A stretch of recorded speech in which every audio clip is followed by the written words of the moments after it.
Hey,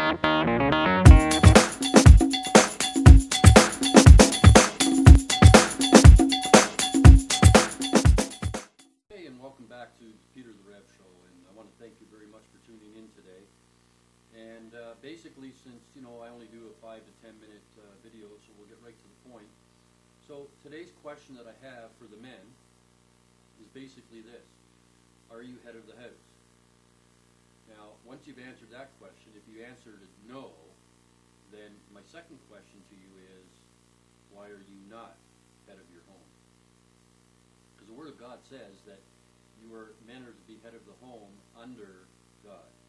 So you need to get the understanding of that. And in today's society, that doesn't seem to be an important situation or an important matter in family history, and I think it's very important. I know that when I was a child growing up, basically we were, wait till your father gets home, and he was the disciplinary one, and, it was always wait till your father gets home. So, we've lost that in today's society and in today of the way that family is being raised. But, what's more scary and what, is important to me is that, I've done a Bible study here, and about 8 weeks ago we were doing a Bible study by Larry Stockstill. It was called Model Man. And one of the questions that I asked the participants was, are you head of the house? The same question I asked you today. And the funny thing is that all of them said no. Or some of them said, well, I'm not sure. And I don't understand that concept. That's a very important concept that we have lost. So what I would like to do today is, ask that question, but also give you some answers on how you can become head of the house and what you need to do to get there. And I think it's very important that you get there if you're not there already. So, number one that I have to say is that when we got married, I don't know if you went through any type of counseling or premarital counseling or so forth, but I think today that's a very important aspect or an insurance in having a long and happy marriage. You pay car insurance, you pay life insurance, you pay insurance on your business. That's to protect you. So I don't understand why people look at premarital counseling as an insurance that is not required. I believe that it is required, and the reason that I believe it is because as men, being the head of the house and not being head of the house, we were never taught on how to do that. It's the same thing with me. I was never taught. I love my father dearly. He's a great man. He's my best buddy next to my wife. And you know what? He's still alive today at 83 years old, and I think it's awesome. But you know what? I need you to get back to the basics. And the basics is, men, we're selfish. When we get married, we think that our wives are going to take care of everything. We think our wives are going to, sit at home, and that our wives are going to do everything for us, and we go out and we work, and so forth and so forth. Well, I'm sorry, but that's not how it is supposed to be. It's supposed to be that you love your wives, okay, and you take care of your wives, you understand your wives, okay, and you try to help your wives to achieve the best that they can be. And in turn, your wives will do the same for you. But let's get back to the point of being head of the house. So, number one is we're selfish. Number two, we may have come from a broken home and we didn't have a father in the home, so our mother raised us. Number three is that we need to learn to communicate. Number four, guys, suck it up. Okay. Number five, okay, we need to understand that what did our fathers teach us about marriage? If we had a father that was living at home at the time. Now, that's an important thing because, in all honesty, family is important. Learning to be a husband is important. Trust is very important. Okay, and taking headship of the home is again very important. So let's go through some of those things right now. So, as a father and as a husband, I came from a broken home,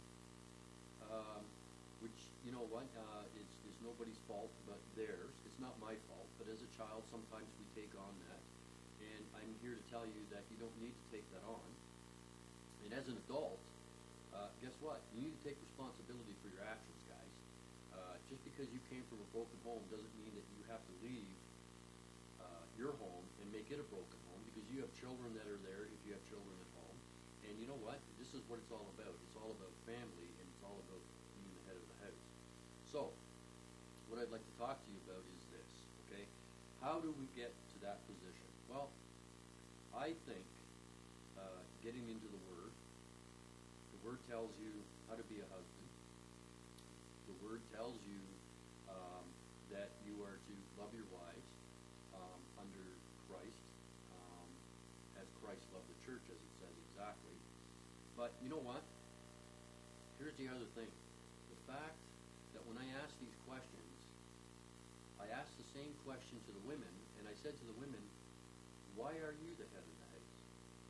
And surprisingly, out of 15 women, 12 said that they were forced to take the headship. That's pretty sad, guys. That is sad. But what I need you to know now is that, okay, you know what? Let's be done with that. Let's forget about that. And let's just change that, okay? So you want to be able to change what was just said, that women are forced to take the headship. So here's what I want you to do. Women weren't meant to take the headship. So how do you expect your family to run normally, or the way that God intended it to be, if it's already wrong from the start? Okay? So here's what I want you to do. Okay? As a man, I need you, first of all, to say, you know what? I'm wrong. Okay? So let's just admit that we're wrong. Okay? Because I had to admit that to my wife. I had to say, honey, I'm wrong. I mean, mind you, she fell on the floor, and then I had to pick her back up, but she was wrong. Or I was wrong, and she was right. No, I'm just kidding. But the bottom line is that we have to admit that we're wrong. Okay? There's no fault in being wrong. Okay? You're not going to be, beamed into another planet or anything because you're wrong. Okay? We do make mistakes because we're human, and that's just the way it is. But number one, you got to admit that you're wrong. Number two, okay, you have to build the trust in your wife so that she can trust you to take head of the house. Now, in a lot of cases, that is very hard for a woman to do because the man, okay, basically hasn't got a good track record. You know what? At first, I didn't have a good track record, okay? Basically you have to, be a man of your word. If you're going to say you're going to do something, then you do it. If you say that you're going to be somewhere, then you be somewhere, okay? And you know what? You put your wife above everything else other than God. So it's God, your wife, your children, and then work. So let's just put everything back into perspective and everything back to the basics, because that's what the Word of God says. Now, with all of that, okay, again, let's go back to, and I like to deal a lot with the way that I was raised and the things that I learned through things in my life, because that's the best way that I can explain it, okay? So I wasn't taught on how to be a husband. I wasn't taught on how to be a father. Now, I learned from what my father and mother were doing when I was growing up. I also learned from the way that my father treated me as a kid growing up. Now, so when you get married, you automatically think, well, it worked for my dad, so obviously, or it worked for my parents, so obviously it must work for me. Well, that's wrong, okay? That's just wrong thinking. Especially if you came from a broken home, you're going to end up in a broken home if you don't change. I'm just giving it to you straight. I'm just giving it to you the truth. And that's just the way it is, straight, okay? If you're going to do the same thing that your parents did and you came from a broken home, then you're going to a broken home. It's that simple. That's what you're working towards. And you want to stop that. And I pray right now that every man that's listening to this will understand what I'm trying to tell them. Okay? You need to suck it up, and you need to be a man. Okay? Doesn't matter what you were taught. Doesn't matter on what's going on in your home right now. Okay? What's going on right now in your home is a distraction from you learning the truth. Okay? And that's why I'm here to help you to get through this so that you can have a family and that you can be at home with your wife and enjoying your married life. Okay? So let's go back to it. So the bottom line is, what I want you guys to do today is I want you to make a list of all the things that you think you're doing for your wife, okay, that she appreciates and that you think that she needs. Now, what I'm saying is this. I'm saying don't put down on that paper what you think your wife needs. You put down on that paper what you are doing for your wife that you think she needs. Okay? So does that make sense? Because in all honesty, then I want you to take this list to your wife and I want you to explain to her why you're doing this. And the reason you're we're doing this is because you're going to start a communication process.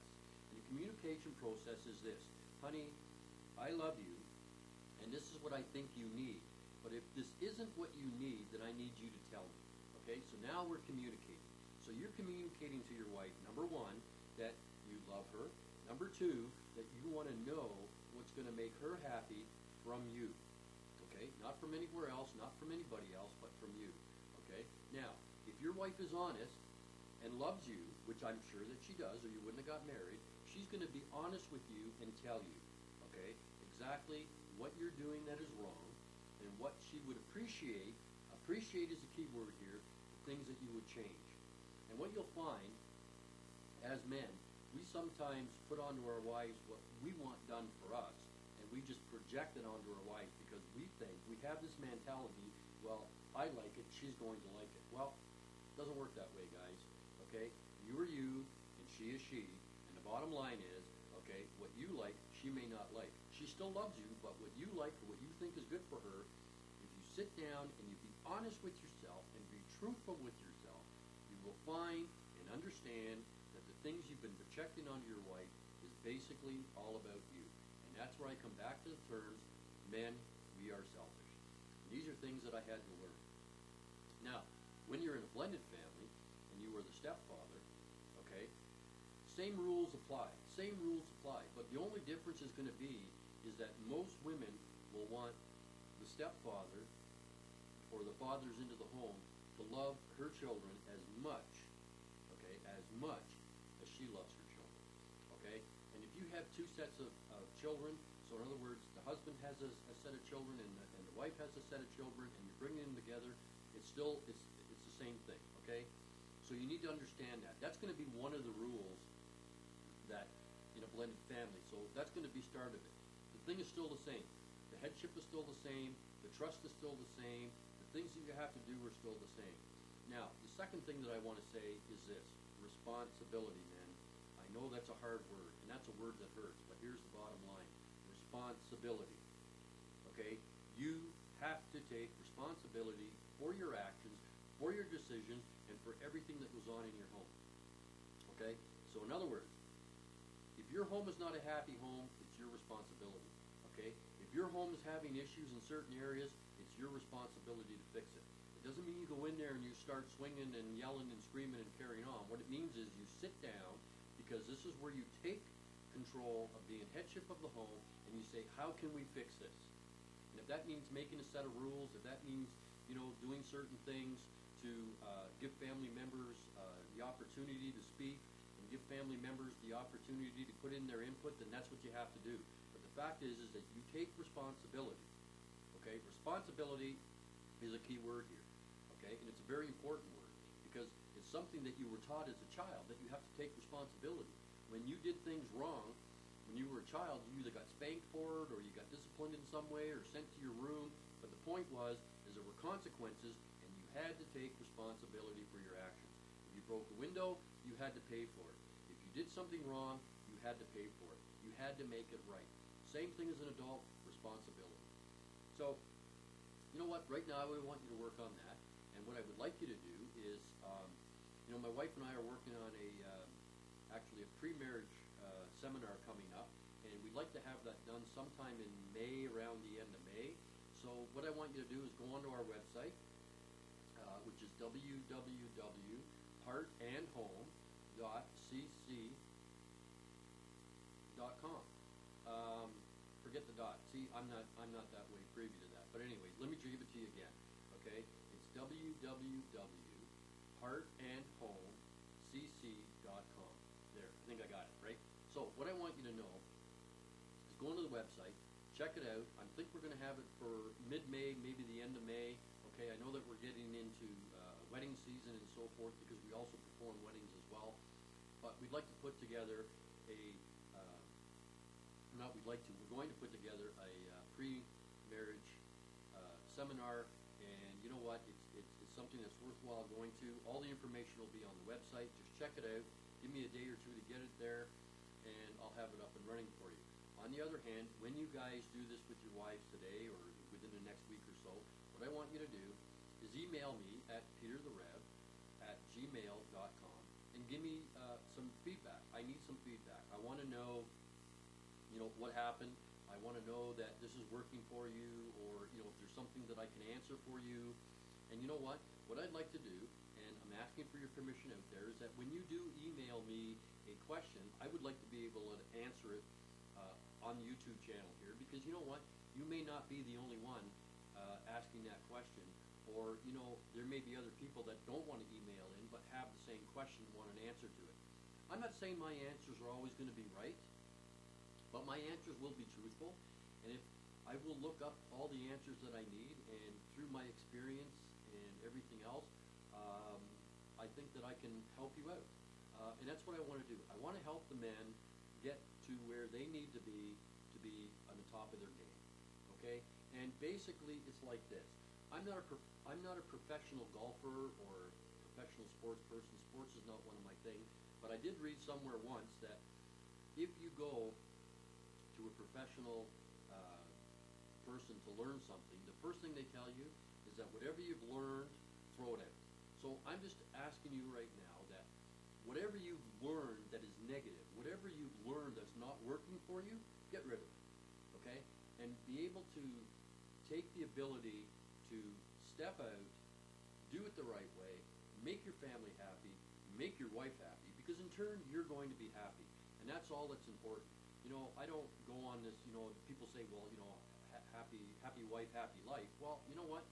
I think that's a good rule, but I honestly believe that if you take the headship and you prove to your wife that you are the man of the house and can take that position with love, with commitment, and with understanding, you'll find that your life and your marriage is going to be a lot better, and you're going to be a happier man for it. And that's really what we want. We just want to be happy. So, again, from Peter the Rev, thank you for joining me. And don't forget, email me at petertherev@gmail.com, and I'll get back to you as soon as I can. And the other thing is, our website is www.heartandhomecc.com. See you then, and just remember, I love you, but God loves you more.